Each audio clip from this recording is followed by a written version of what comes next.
Welcome to another episode of the Lone Recruiter Podcast. I'm your host, Brett Clementson, and if you're a recruiter, out on your own, or just lacking general guidance or mentorship, then you've come to the right place. Our episodes are designed to give you the motivation, the advice, and the strategies you need to become the very best recruiter. So join us, grab a cup of coffee, and let's take your desk to another level. Now, today is Monday, Motivational Monday. As always, breaking this up into two parts. We're going to start off with a bit of a motivation to kickstart your week, and then we're going to get stuck into planning out your week and making sure you guys are set up so you can kick some goals and really have a great 5 days ahead. So, what have I named this one? The Yellow Post-it Note of Courage. I love this one. I'm going to go through what that actually means, but let's just start with what courage actually is, right? And yes, I had to do the Oxford Dictionary lookup. It is the ability to do something that frightens you.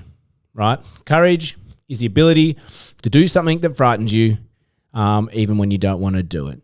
So that if you're not a recruiter, you might be thinking, well, what the hell? Like, what's so scary about, or why would you need courage in recruitment?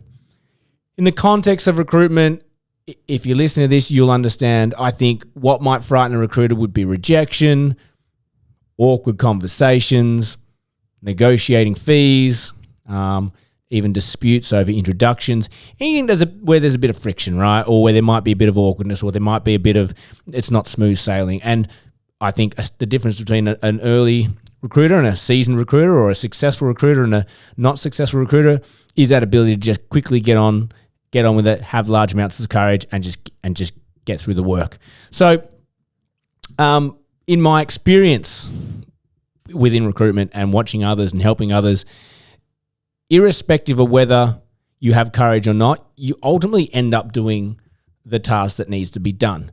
The difference is, are you doing it, okay, I've got to go and call this and have a FNEG. Are you just picking up the phone and going for it?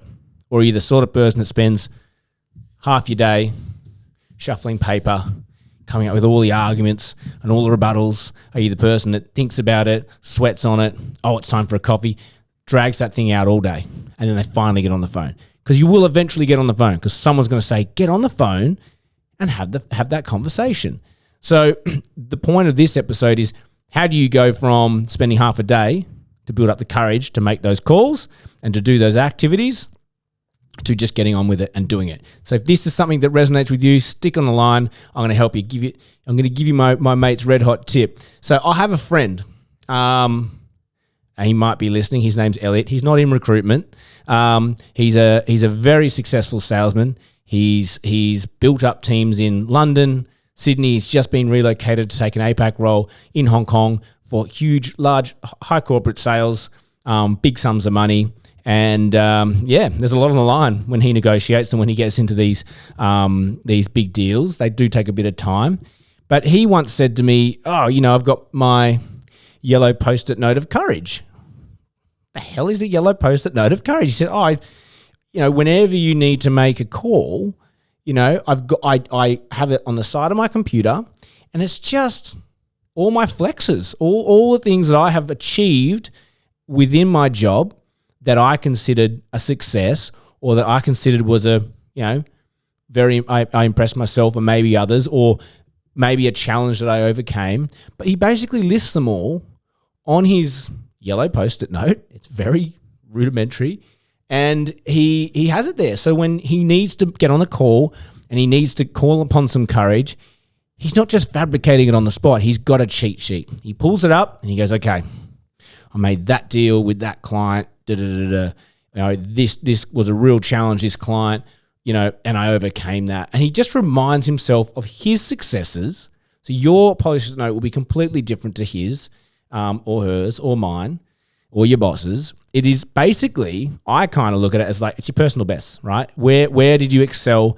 What did you achieve? And it might have been, a few bunch of things. So the yellow post-it note of courage, I love it. And if you're new to sales, I highly, highly recommend it. Just have a little cheat sheet of what makes you good at what you do, why you are so good at what you do. Just anything. Ask, if you don't know what the answers are, ask a colleague. They know. They've seen you do something that was impressive. You might not even realize it was impressive. That's the beauty of that, right? You might not have even realized it's impressive, or it required courage, because for that person, what you did was scary as hell. For you, it wasn't. But then what scares you and requires courage might be the opposite for the person sitting next to you. So ask them, what have I displayed huge amounts of courage on that I should be aware of? Because they're the ones that are actually going to make you feel really good too. So let me help you though. If you are having trouble and don't have a colleague or you can't think of anything, I've got some provocations here. It's only 5 or 6, a handful of them that you might prompt some ideas. It might be, well, what is the biggest placement you've ever made? What's your record amount of calls in a day? I don't know, might be 120 or something ridiculous. What's the largest month or quarter or year you've had? Numbers are good, they're tangible, and they're kind of probably a PB as well, something to strive and break. And if you can't think of anything on your desk, well, what personal achievements? Have you bought a house, a car? Have you given birth to a kid? Have you had any health hurdles that you've overcome? Have you got any accolades within sports or gym work or any competitions outside of work? And I think, lastly, is there a deal that you've done that you absolutely excelled in? Those ones that did not happen without you intervening or without you being involved. That's always a really nice one. You know what it is. You might just put like the company name or the candidate's name, and that might just prompt you of, I was so bloody good on that deal. There's no reason why you can't do it again. The point of having these, it just brings to the forefront of your mind all these things that you did that you basically succeeded at and you kicked butt at. It's a huge flex. And the reason you want to do that is because when you have success visualized in the forefront of your mind, the energy that comes with that is almost like an impenetrable, beat my chest. I feel good. And when you feel good, you've got more courage. When you've got more courage, you can tackle more things. The point of today's episode is how do we fabricate courage as quickly as possible so you can get on with your day? My yellow post-it note of courage. I love it. I use it. And I think you should use it if you're not. If you need courage, I strongly, strongly recommend this. Not hard to do. It's a 5-minute exercise, and it'll probably stick with you for the rest of your career, or at least for those formative years until you just get into habits where nothing phases you, like some of the old salty dogs in our industry. I'm kind of headed that way. So I think it's important to note that list will probably change over time, and it should, because the things you need courage for now, you won't need in the future. And the things you think are exciting and huge successes or achievements now, naturally, you would hope that you're going to break those down or break those records. So it's not a static list. I think you want to revisit that every 6 months, add to it, change it, update it, challenge yourself to beat it. That's the point, right? Courage, energy, let's go. So yeah, yellow post-it note of courage. That's your motivation for the day and the week. 2, let's just get stuck into your desk. It's Monday. I really want you to set yourselves up for success. You know what? In light of what we just talked about, the things that need courage, I want you to write down 3 items that you need to tackle this week that actually really do require courage. Is there a client that you always see on your Canvas list that you miss?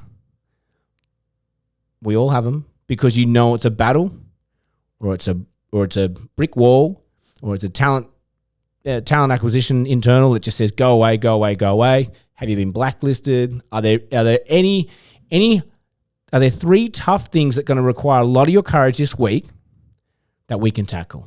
Let's go for them. Let's write them down. The three big items that are going to require a lot of courage this week. The things that scare the crap out of you. Let's do them. Let's practice. Let's fail. I'm okay with failing. Let's go. 2, let's look at your deals, right? What deals do you need to protect? What deals are on the go? Have you got any counter offers that you need to tackle? Is there any paperwork you need to chase down? Any start dates you need to confirm? What's right at the end of your pipeline that's basically done? Do not let it go. Do not let your deals go to waste.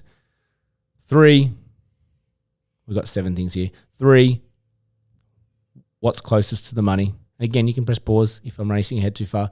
3, what is closest to the money? Have you got anyone impending? Are you waiting for an offer? Do you need to book a final meeting? What's closest to the money for you? Let's focus on those things. 4, do you have first or second interviews that you need to book? Push your pipeline along. Are they saying let's go for Monday, Tuesday next week? No, this week. Time kills deals. What can we book for this week, please? First and second interviews. Push, push, push. Always be closing. 5, What deals that you've just put down, any of them need an objective review? Do you need to call someone, a friend, a colleague, a manager, an ex-colleague?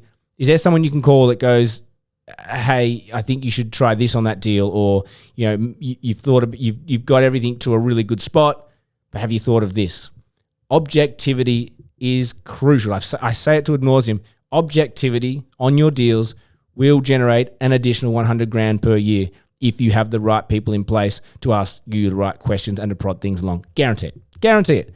Anyone who thinks they can recruit on their own without support, you got rocks in your head. 6, what are we generating? I like to think you've got at least 2 new entire projects done and briefs done and generated and sourced for in a week, which kind of means that you're not just generating candidates this week. You need to also be thinking about next week. Well, what jobs do we need to be generating and what do we need to be sort of pipelining for the following week? 2 this week, 2 next week. Always thinking 2 ahead, 2 ahead, 2 ahead. What do we generate? Even if you've got the largest to-do list of deals to close, you've got the record amount of deals that you need to close. Yes, we're going to focus on those first. We've just done that. But you also need to think about tomorrow. And tomorrow is another day and you always need to be generating. If all that falls to dust, you need to know you've got a pipeline. Always. Lastly, what are you going to focus on today? What is the key focus today? Is it closing the deals? Is it generating new deals? Is it tackling the three items that need your big courage on? What are you going to tackle today? Break this list up into the week. When are you tackling what? How are you going to tackle when? And hopefully have a cracking week, not just this week, but you set yourself up for next week.